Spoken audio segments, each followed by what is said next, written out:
Zile taten ate huay mama thu por khat Zile tate o na pa un na inwa kumpi ulian tedan lulu makai pi sia pi boss tedan lulu khat in hong pau gam gam in na khong hong sol ziaw ziaw hun chiang in na tel siam ma ma un la athu na mang un bahang hiam chi le na pa un ana sep na khong a zile ta ten na thei pi het lo u a hi tai la la hap la la na chi te a kipan sila khat bang in alang langa sol koi koi na chi te ana thua kheu kheu den ai hi na pa upen na inwa in kwan lutang a hi na to hong kina se sak ma ma pong mok be hiya apol lam na set na khonga bel nen niam na neu et na le sim mo pam pai na chi te ana thua kheu kheu den a hi hi zile ta te o na pa u vai a kwan chiang in lungdam lungnuam sa in vai na kwan hiat sak zo na ding un na han chiam den un bahang hiam chi le ama pen gim na tol na mun ki uk ki makai na mun le kinwai sia na mun mi te khut noi a na sem ding in apai a hi tua ba na in kwan hak sat na te le in kwan mai lam ding angai sup na to dam lo zong khal ngap lo pi pi in vai kwan hin jong tam ve pi om di kasi le si zo mai ning chi za dong in luang kham zen in kwan a ding in kipum piakin kwan hia a hi hi sile ta te hong nei lo a ama bek anung ta kho sa hi le tua za chiang thuak lo dinga tua za dong in kipum pia het lo ding hi zile ta te o na pa un mai lama nama ban ding u le in kwan nun ta kho sak zia ding chi te nanga isun sun a hi manin zile ta ten na thei pi het lo u lung kham na le lung gim na van git tampi nei den hi tua hi manin na pa u van git na sot pe lo na ding un kidom un la alung nop atol dam thei thei na ding in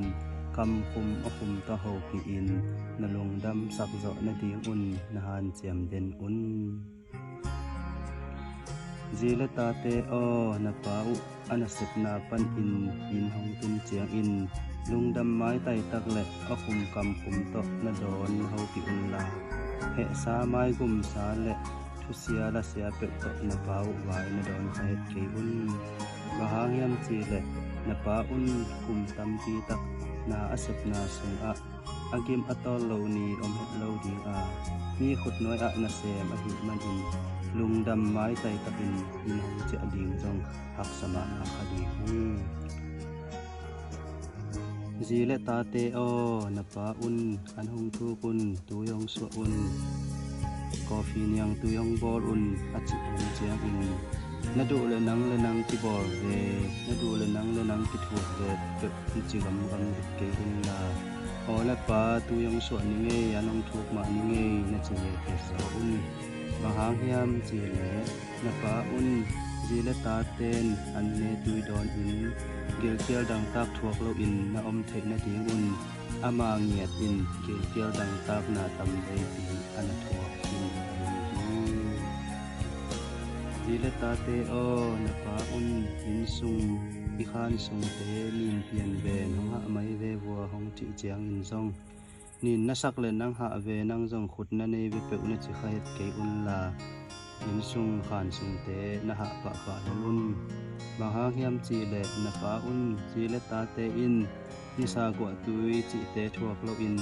lum lo lum sunga nuam takin na tut na khol na rup thek na ding un gwa nuai dai nuai ni san nuai le alum avot te sunga ul tampi luang a hi ke le khodam kom pi pi in na sem in le lo hong vai hom man in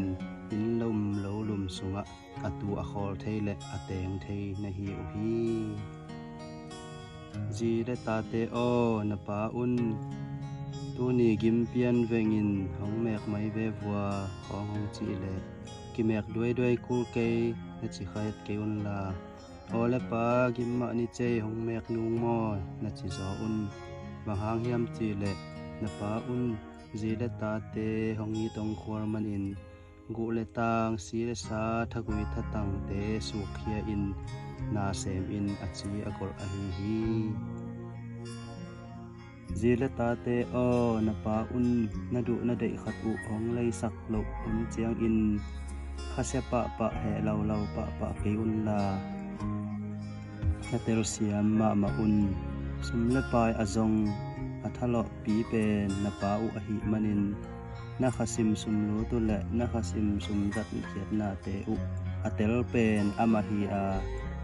khat sum lu tua za zat na tua za hi le bin bil lo bil tuam te a tua za pai khele tua za chian ding a hi ke le tua za kisan ding chi bak in ana tuat khol chiang in na du na dei khatu ong lei sak zo nai lo ai hi tua na du na dei khatu khat ve ni ve ong ki lei sak nai lo hang in asipa lau ding zong na hi sam ke u hi na pa un mi te bang in mi hau ta thi pi khat hi le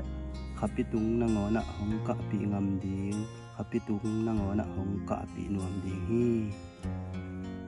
zile ta te o na pa u atha hongat non lo in hong tuan tualin hongom chiang in del dal sa zen loi sa zen pe chi in na tai na hap kha het ke un na neu la in na pa in na hat lo hun chiang in a khut tong len in lampai te hong kisim saka duai te hat ke te hong chinge het lo hi zile ta te adi hong sep sak hong gim pi na hang ma to athat na teng hong kiam hong dei a hi hi na pa un zile ta hong nei se lowa ama bek nung ta hi le tua za kim na thuak lo ding a tua za in athat na kiam nai lo ding chi pen na ngai sunung la na phok hi he un zile ta te o na pa un in vai lo vai khat ama pil na ama theina to hong vai om thei lo het chiang in hai si te lom midang te pa te ni cheng hi thei buang hi ven chi bangin midang te to na te ka khahet ke un la zong na ko bo khahet ke un